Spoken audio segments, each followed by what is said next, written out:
Welcome, ladies and gentlemen, my name is Sunesha and we are playing Mordheim City of the Dam.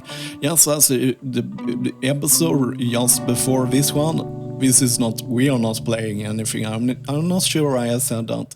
Okay, let's not get sidetracked, Sunesha. Let's get back to business. We are gonna look at the active skills here for the Skaven here. Hopefully, yeah, this is mostly for my warband. I'm not an expert. There is a lot of more people that are more skilled and have more knowledge about Mordheim and City of the Dam. So yeah, I just wanted to say that because I don't want to get downvoted because I am not bringing the best information. Because I'm just trying to use my... you should never explain too much on the YouTube why you do things. I will just do it. Let's skip the excuse of I'm not the best in the world player of Mordheim or City of the Dam and get right into the business here, because I don't want to waste your time with my excuses. That's something I've learned after 2 years or more on YouTube. So we have the mighty charge here. We will be dealing 75% more damage when we are charging someone, but it gives us a 30% penalty to hit. So, but it bypasses 10% of the target's parry chance. Target may counterattack with a 10% minus 10% chance to hit. So yeah, there is a lot of things, but yeah, the important thing here is it's harder to hit them, but we do 75% more damage. And it costs 3 red pills. It's actually quite decent thing. It's one of the things I would probably consider. I'm just watching my own list here. Yes, I've considered to take this skill. Yes, I've taken this skill because... Let's see here, Mighty Charge, the mastery version of these skills gives us a 100% chance, increases the damage with 100% and the parry chance to bypass is to 20%. Yeah, so this is more damage. There is another charge here. And that is working another way. So we have the damage charge here. I like the flavors they have on them. So the swift charge is kind of like the opposite. This gives us a higher chance of hitting. You have to remember to charge someone already has a penalty compared to just go up to them and engage them. But it's useful often, especially as Skaven, when they are in ambush stance. If we walk carefully, we can charge them. So yeah, so the swift chance gives you a 10% chance of hitting, deals 25% more damage, bypasses 50% of their defense in both dodge and parry chance. Target may counterattack with a 10% penalty to hit. And so chances of hitting in the master version, this is kind of more safe of the option, but I kind of like that 75 is 50% more damage, but you're less likely to hit. So yeah, it's about this. So this requires higher weapon skills if it's gonna be useful. This is more a safe, or it's a better charge. Overall, this is a very good charge with some extra damage, but yeah, I'm going with this one because it's more fun to do a lot of damage in one key.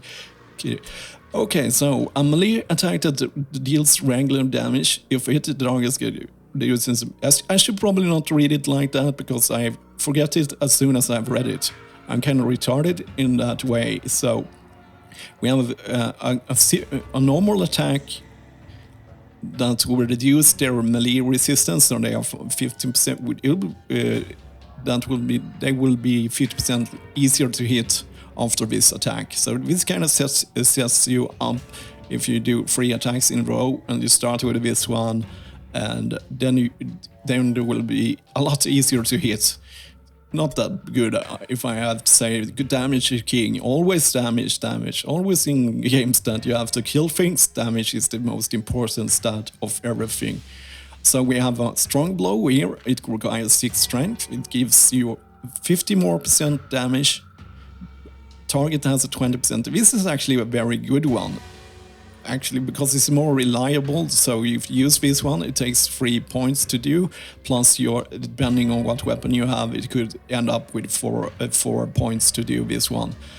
but they will be less likely to parry this attack, but because it doesn't give you a penalty in dodge mode. Yeah, so this is a 50% flat bonus of damage. That's really decent. Parry chances increases with the 50%. The master version of this one is really good, so if you have a heavy hitter, so this is a very good one if you have a heavy weapon. On a light weapon it's not worth it, I think, but a heavy weapon can set you up, yeah. But this one is just mental. This is probably one of the skills I want to put on my rat auger, or tiny as I have named him. It increases our damage with 75%, but reduces our resistance of melee attack of 20%. So they have 20% easier time to hit us. Each melee attack triggers a free dodge attempt. This is important, so every time we use this one is a buff, is not active skill, so every time we use this we do 75% more damage, but they have to dodge, they get a free dodge out of this. But and if we look at the master version, it's actually 125%. So even if they dodge it, it's not that. I think it's kind of cancel each other out because they get a dodge attempt. It really depends on what you're fighting. If you're fighting someone in super heavy armor and so on, this skill will be very good because they will have a very low dodge chance because of their armor and so on. But if you're, for example, fighting our scout with a very high dodge chance, he would probably just dodge all these attacks. But yeah, I really like that, especially the mastery version of this is giving us such a high bonus. So yeah, it's definitely on our rat auger, tiny. So overpower.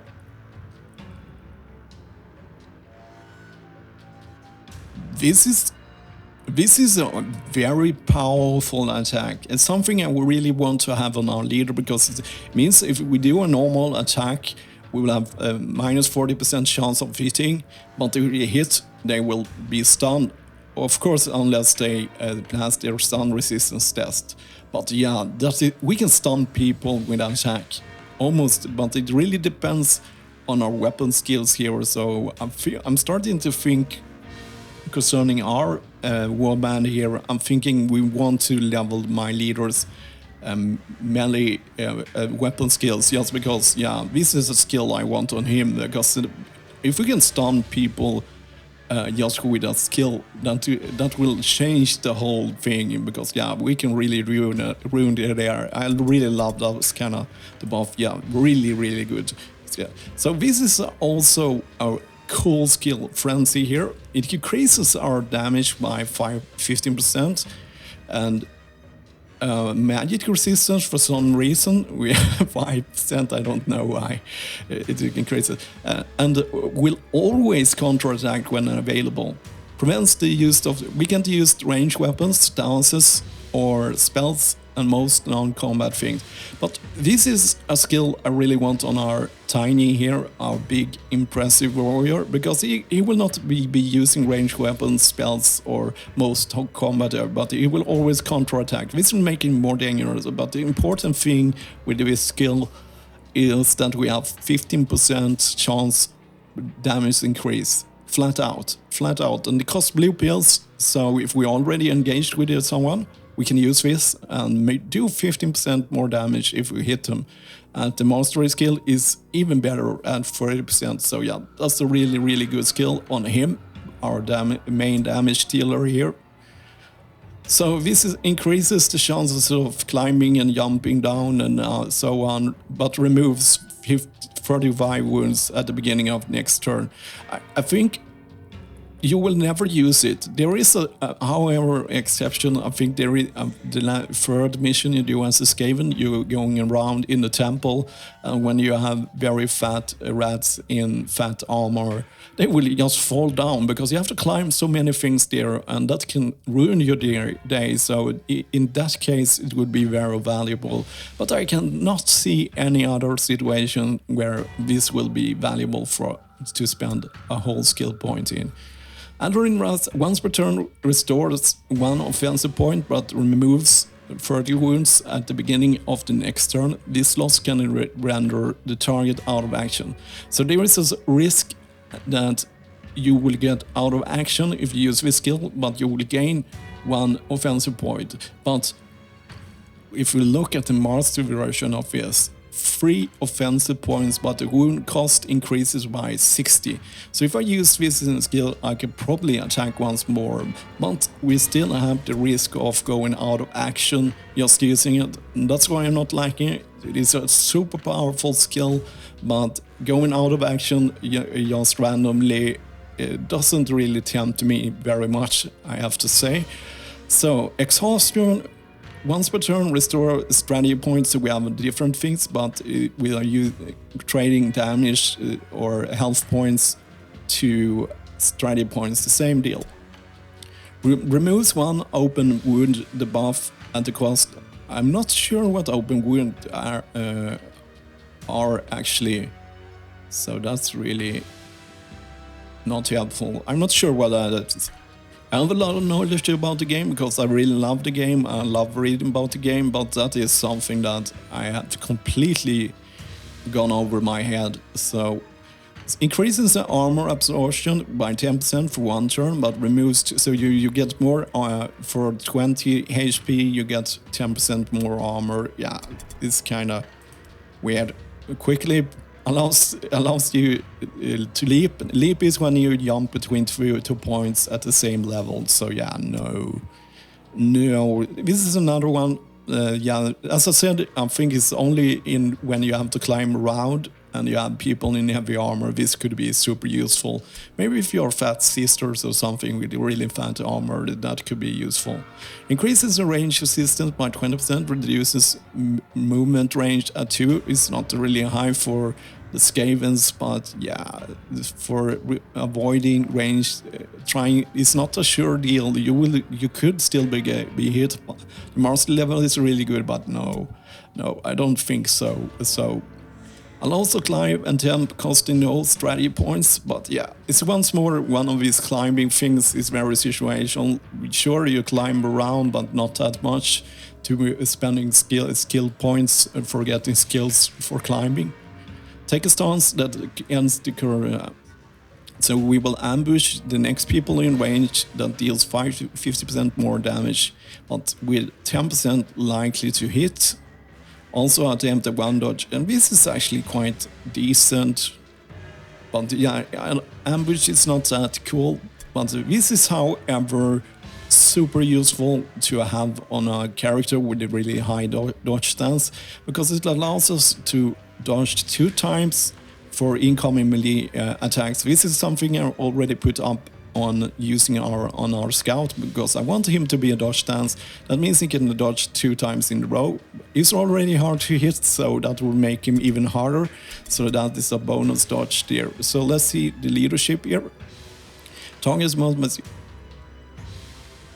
So you cast this on a single engaged enemy.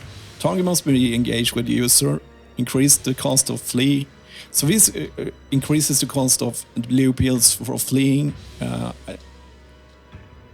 Yeah, it's kind of nice, but yeah, this effect also disengaged. So it will be very hard to disengage from an enemy using this. I don't see why I should put so many points on that. The only time I see a good use for this is fighting maybe the mercenaries, because the range units love to disengage and run away.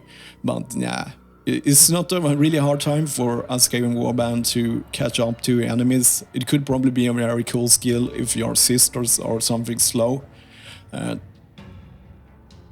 So let's see what this does. Threaten. The target must be engaged with the user and have enough offense points to perform a melee. So you're forcing them to attack someone. I'm not sure how you would want to use this. You could force them to attack you instead. I don't understand the benefit of that. Maybe as it's going over my head there. Increasing the dodge chance of parry chance for 5% for 1 turn can only be used while not engaged. So if you engage, but once again, that is, you have to predict the future a bit here, because yeah, it would be very cool to have on the dodge tank to use that, but you have to kind of put him in the city, put him up in front of your people, so, or rats, and so they can attack them, and then he can use his skills for this flat. Yeah, it's not that really. It reduces melee resistance for 1 turn, so you can target range 10 meters, single enemy, so you cast this and reduces, so they will be easier to hit, so you can put this on the enemy. This can be kind of useful to have, but yeah, not that much.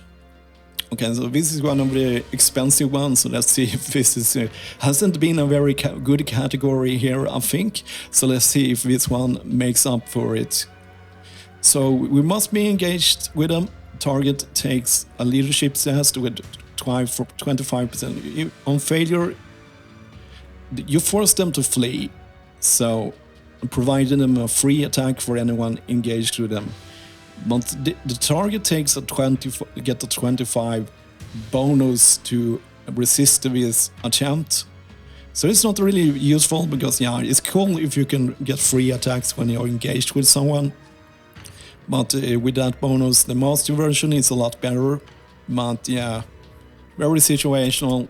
It really depends on what you're fighting. So restore 1 office point that can be used to counterattack. So you can convert 4 blue pills to 1 red pill, or 1, but you can't be engaged. A lot of limitations there.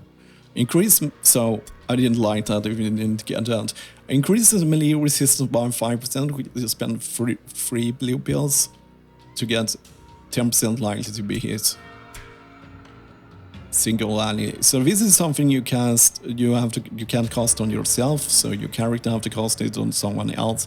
This actually can be very useful if we don't have a lot of damage units in my warband, but if you have a lot of damage units and they are engaging everyone, it could be useful, for example, for a leader to stay behind, or let one of your ranged units cast this on an ally, so they get a little bit more bonuses to fighting, so they are harder to hit. But yeah, so this is the same version, but with ranged attack. Quick casting reduces the cost of the next spell by 1 offense point, but increasing the custom penalty to... No, you don't want to have the custom penalty. No. It's a really cool thing to reduce risk. It would mean that blessed with filth, for example, the spell you can cast with the Ashton Sorcerer to give allies poison. Yeah, no, I don't think so. Increases the dodge and parry chance by 10%, can only be used while not engaged an enemy in range. So target, yeah, my mouse is gliding off my keyboard here.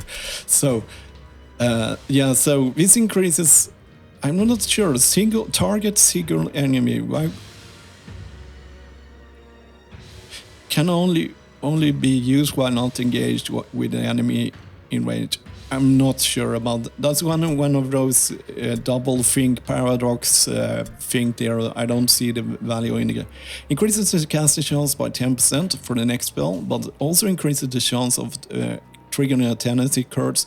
Those are the ones you really want to avoid when you are a spellcaster. So yeah. So the next action taken. Yes.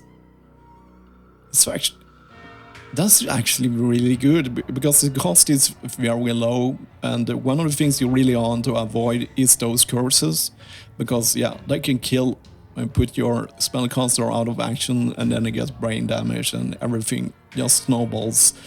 I'm writing that down. That is actually, it's kind of interesting. I went over everything before I made this video, but I still discover good things here. So let's wild. Okay, cool. So, introspection. So, once per turn, convert 3 enemies with strategy points. So, this is once one is one conversion here. So, you can use or cannot be used. Am I repeating myself here or something? Because I thought I just read this one. So yeah, convert 3 blue pills while not engaged to gain 1 red pill. So yeah. Once per turn, you can turn 1 free offensive points to 1 strategy points. Cannot exceed. Yeah, this could be useful for some characters that are behind the battle lines and move about, but for 1 blue pills, it will not make a big difference. I don't see why you really want this one. Okay, so let's see here. We are in alertness here. A melee attack that deals regular damage if hit, the target gains a debuff that reduces initiative. So yes, we are in initiative category, and all of them are for initiative. And this could be really useful for non-Skaven warbands, because yeah, they need to move about. But I think I can manipulate the initiative ladder so much with the help of Skaven's high initiative, because we often starts way earlier than the enemies. So we can. That is one of the advantages you have with the Skaven warband. So yeah, this whole category is not that useful for Skaven people here. So we can put someone else, debuff them so they get lower in the initiative ladder for 1 turn. That could be kind of useful. If you have, yeah, but I'm not seeing myself spending a lot of skill points on that one. Increases this by 10, so we could put our scout, so he's always first if you spend 10 blue pills, but for now, I don't see it. Take a stance that ends the current turn. The stance increases the initiative, so yeah, this will put... this will affect the initiative ladder, so you can start with 10, 20. It could be useful for not Skaven, because we're always first. Increased range resistance. This was something different. Increase in range resistance can only be used when not engaged, not stackable, so this will make you less likely to get hit by ranged attack. But I don't see myself spending blue pills. I'd rather spend them to put it. It's so easy to outmaneuver. Just put your units behind cover, especially when you're fighting human mercenaries, so they have a hard time to hit you. So yeah, but it could be useful in some situations, I guess. Take a stance that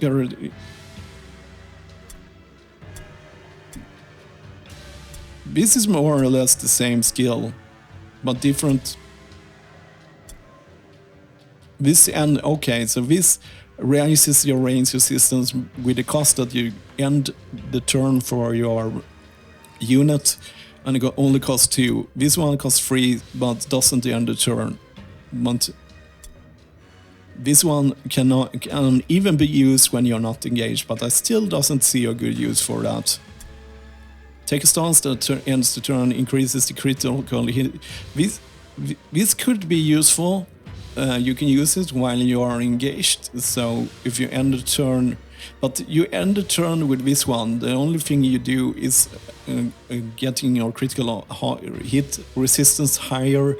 So, but then you don't go out in a parry stance or dodge stance, where you can get an even higher chance to avoid critical damage by not just get a high chance of not getting hit. So I don't see the use for it.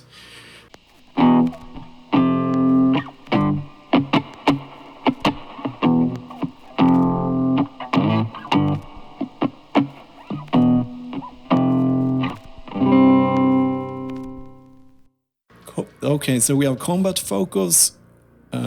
Increases the chance of hitting the next melee attack. So you spend 1 red pill to have a higher chance of hitting on the next melee attack. This is not for the whole turn, so it's just for the next attack. Kind of nice. See, nice. No. So we have a regular attack that do regular damage. If the hits this is targeting spell user, so this will decrease their chance of making.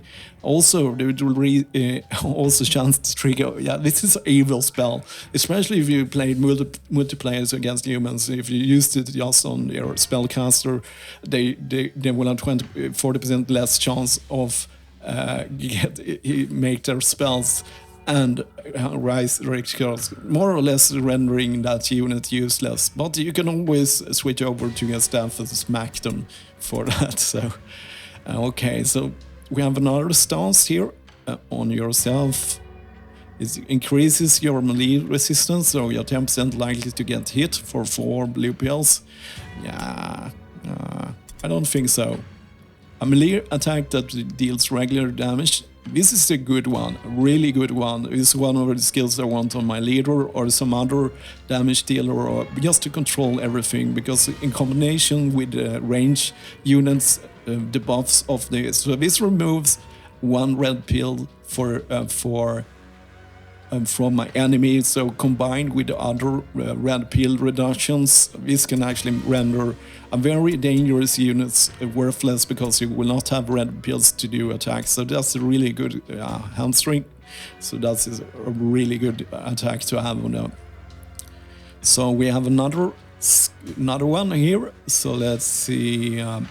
Take a stance that ends the current turn's ambush the next enemies. We have once again ambush skills here, with 10% less likely to hit, with a 50%. Yeah, so it's ambush with 50% damage bonus. Also allows 1 attempt to parry incoming attack with a 5. So it's kind of interesting ambush, because you ambush them and do 5% more damage, and then also it will allow you to parry incoming melee attack with a 5% chance. That is kind of interesting use of ambush. Yeah, so that makes it's kind of ambush skills that is a good ambush skill, I will say. A normal ambush skill is cost 2. This one costs 3 and a blue pill. So this one is actually very decent for ambush skill. It's a lot better if you're using it. Yeah, if you have points over for it, it will make your ambush a lot better. So let's see here, we have Web of Steel. This is a really good one, because this allows one of our units to 2 attempts to parry incoming melee attacks. A successful parry attempt would reduce the cost of the counter-attack by 1 point. So this is once again a very good skill to have on our warp guards. I put them down to get one of those, because that will make their parrying skills, they can only parry 1 time now. Parry attempts, the mastery, which we can't get with our warp guards, are 3 parry attempts, but 2 is 100% more parries, if you see it like that. Okay, so let's check out the ranged skills here. Ranged attack aimed at. So we shoot them here, and this will affect their chance. The range units and melee units have 10% less chance of hitting you. So it's kind of debuffing your enemies for 10% less likely to hit. Not a really good one. We have a lot better ones here, I think. A range. Oh, let's read here. So this is once again, we can shoot them, lower the initiative with 15. Initiative change. So you shoot them. But it will not affect their place in the initiative ladder. It will be affected next time you start the next turn. So yeah, that was kind of tricky thing to plan. Could probably pay it off, but very situational. So this is one of the ones I've already had. Some always say kidney shot, I say, but I mean crippling shot. It removes 1 of the red pills from our enemies if we hit them, and it only costs 3. So this is a very useful one, especially in combination with the Skaven's skills with war poison and so on. In the mastery skill part of this one, it actually reduces them with 2. So it's a really, really good skill on range units. I would say that this is one of the more powerful skills for a range units to have, because it's always good to make your enemies to attack you even less. So we have a regular damage attack from ranged, and this removes blue pills. So it's the same version here. The only thing about offensive points is usually more useful. It can be a benefit to remove blue pills, which will allow your enemies, if you can do it enough, they can't run very far. They will not be able to afford to go into dodge stance or parry stance, but I still feel like the red pill version is so much more powerful. So we have stance here, so it ends the turns to use this. Shoot the next enemy that moves into range with regular damage, but with minus 10% chance of hitting. Also, attempts will allow you to dodge attack and melee attack. So yeah, it's kind of dodge stance for ranged units. So if you put them inside here, so they will. Yes, it's kind of interesting combination of two skills. So this puts your ranged unit in dodge stance and Overwatch for the price of 3 red pills and a blue pill. So yeah, that's quite decent. So what we have here, a ranged attack aimed at the torso that deals regular damage as usual. If it's the target's parry and web of steel stances. So this one removes parry stance and web of steels, which is a combination that allows, yes, as we had just 10 minutes before, we talked about web of steel. This is the skill that allows the units to dodge or parry 2 times in row. So it could be useful, very useful, because it opens up your enemies. They have to rely on the melee resistance and range resistance to work. Okay, so we now have the accuracy skills here. So these ones are kind of decent because I love critical damage.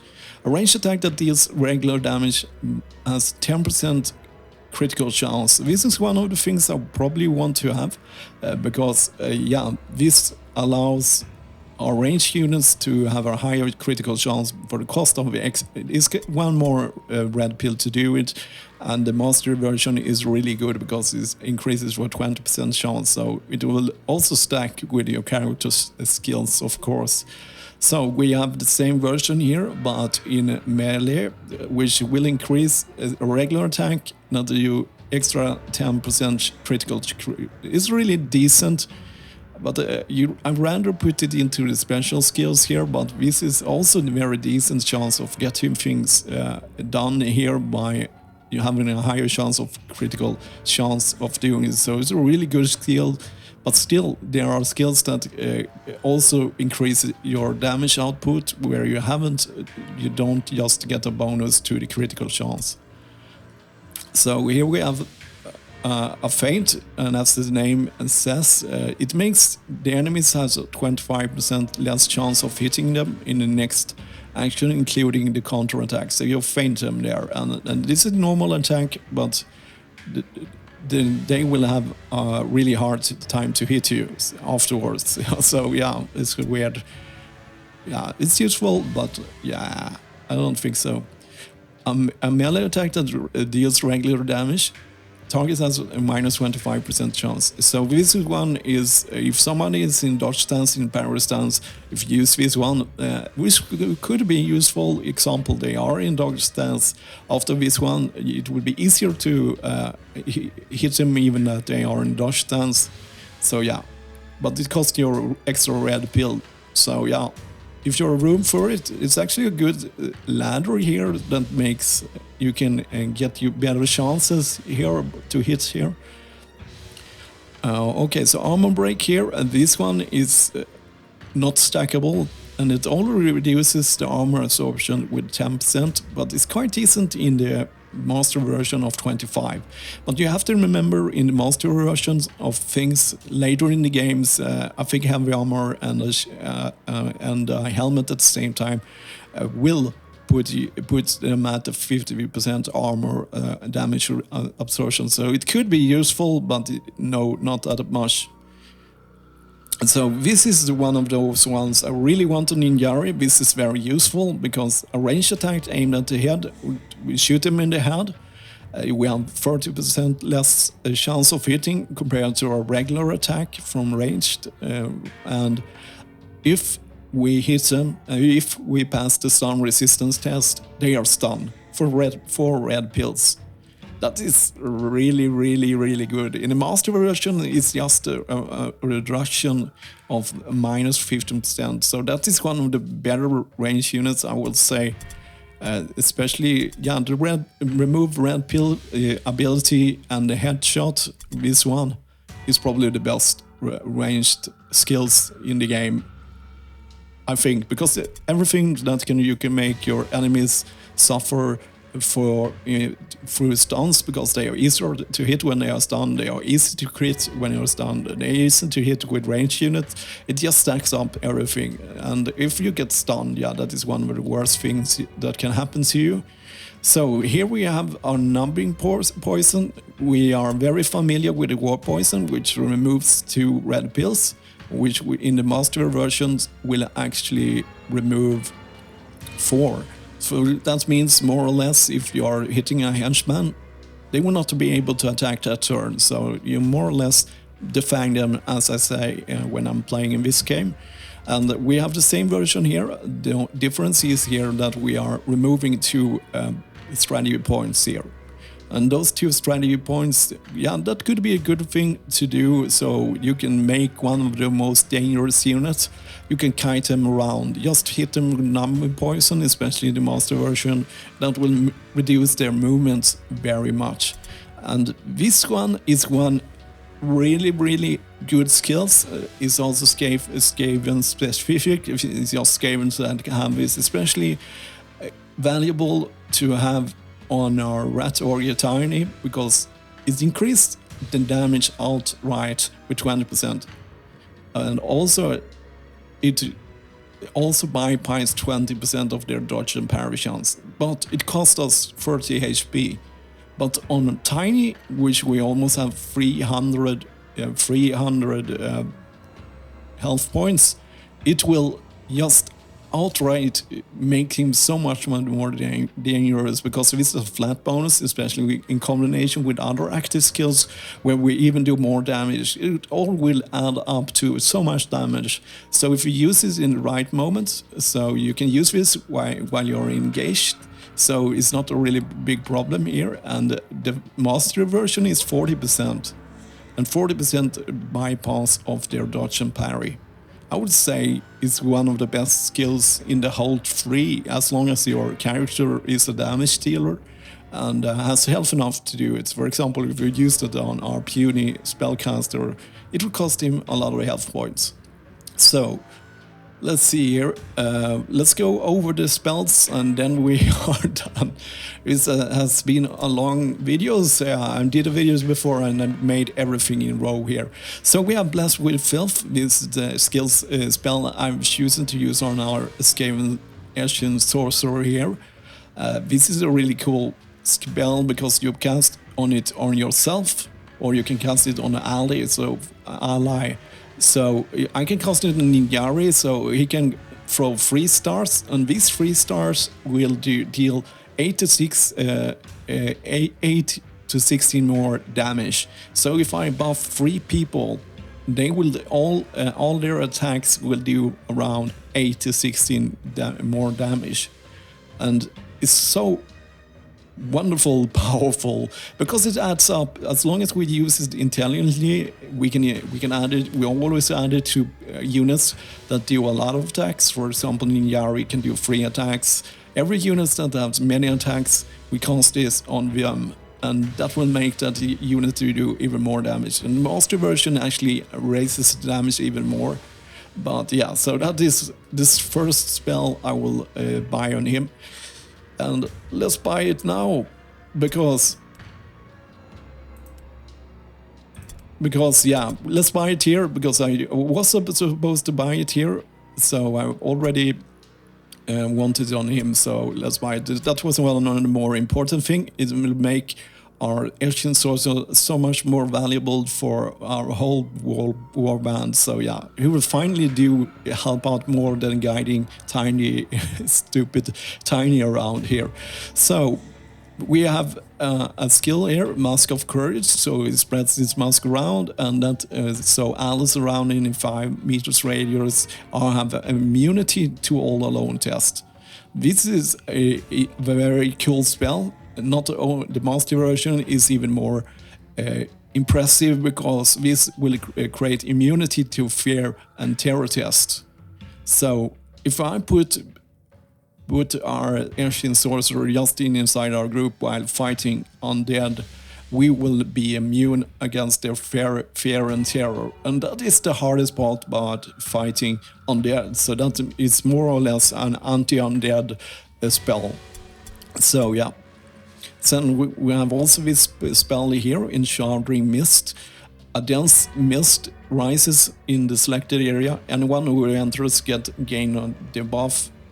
Increases rates. So inside, of course, inside the mist, they will be harder to hit because this is gives them it's a mist, so it raises the range resistance with 25%, but reduces melee but when we are fighting in this, we will have an easier time to fight our enemies because they will be easier to hit.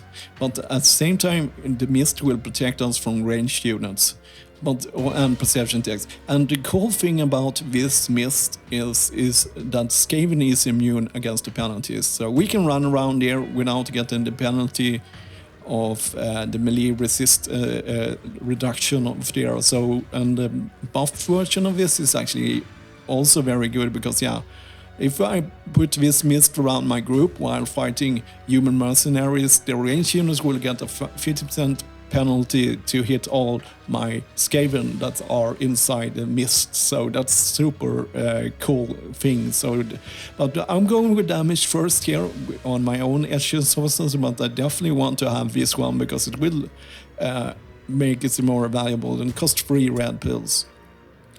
A dense warp mist. This is also they have actually never gone through the spells here. I just read about them before. So everyone in 5 meters radius will get a reduction to the poison resistance by 20%. So you will also take damage as long inside of this mist with 4 to 8 damage, which is not that very much.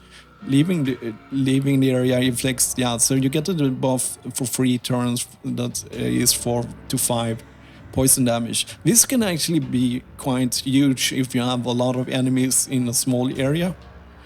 This will make them take a lot of damage because all damage adds up, but it's not that super useful anyway.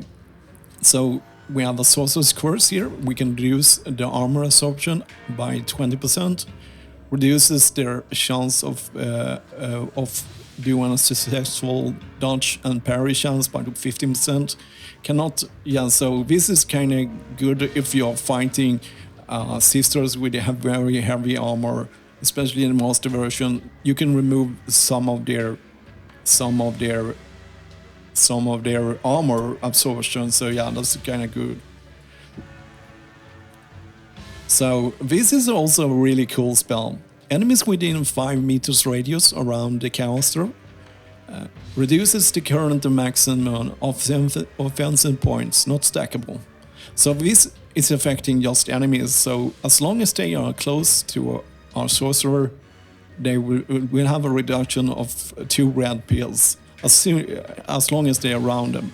So that is also very powerful. I really like that one too. That is, and the master version actually affects them with offensive points with 3 red pills. And combined with our other red pill reduction skills, that we can. I think the Skaven warband is the best debuffers in the game. You don't want to fight them because all of their debuffs, especially when a human apply them, because he will not apply them so they stack. So we have the last spell here. It deals 10 to 15 damage, bypasses all armor. Also adds a random warp effect. This is one of the things that when you pick up a Wyrdstone, you get the buff. So this adds one of those. The damage in the master skill, it increases the damage. Oh. So you shoot this in a column, so it's kind of like a big rectangle. All are affected there, so if you can line them up, you can all hit them with that damage. Also, and a warm, and yeah, that's very interesting spells. So yes, that was every skills there. That took me like an hour or more. So let's just try to add. I'm gonna just add some skills to our rats, so we will not start the next episode with adding them. So the show and tell is over. So let's see here, Mr. Beartail. Okay, I want to start with passive skills because yeah. So let's see here. Deep wounds increases the critical hit damage, so we are increasing his critical damage. However, Ninjari is still wounded here, so let's go over for you. The first things I want to check. Yes, he has heavy armor proficient. We want him to move around. If we compare him to Adrat, he has 8, Ninjari has 7. Without heavy armor proficient, it will be 6. So yeah, it's quite the same movement range as one of our more normal troops here. So let's see. What is Web of Steel?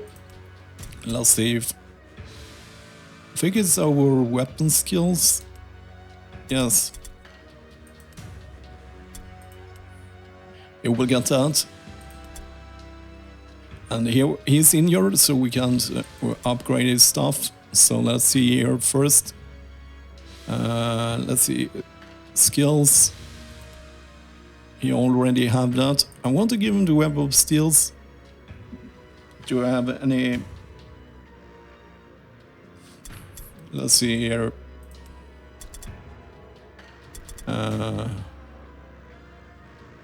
Oh, I'm tired. I should probably not do it right now because I'm not thinking correct. Yes, passive skills, weapon skills.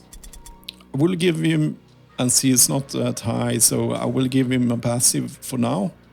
So we will be starting shield, swift counter. I will start with him with shield, yeah, because this will raise his melee resistance, which is already 20. So that means if it's not in parry stance, it means that they will have a 20% reduction to chance of hitting him. But if I put on shield resistance, that will be 25. So it's like a 20% increase of melee resistance, but we can see it right now because it's just has just learned it. Okay, cool. I was just trying to spread my money around a bit. Let's see. You don't have armor proficient, so let's give that to you. Oh, he has not leveled here, so let's level his toughness, and we will. Okay, let's see. Let's give him. I think I can't afford anything more, but now I have a list at least. So I think I can afford one more. I will not spend points. He's learning that. Can he learn a skill at the same time as he is? Okay, let's see what I've written down here. Channeling. Okay, so we can't train a warrior while he's training his skills here. He doesn't have skill points enough. So yes, that was everyone here. So that was everything for this episode. And at least we have got some more skills here. We can see we have a lot of rats in training here. So we will be ready for missions later. So that was everything for this episode. And as always, thank you for watching.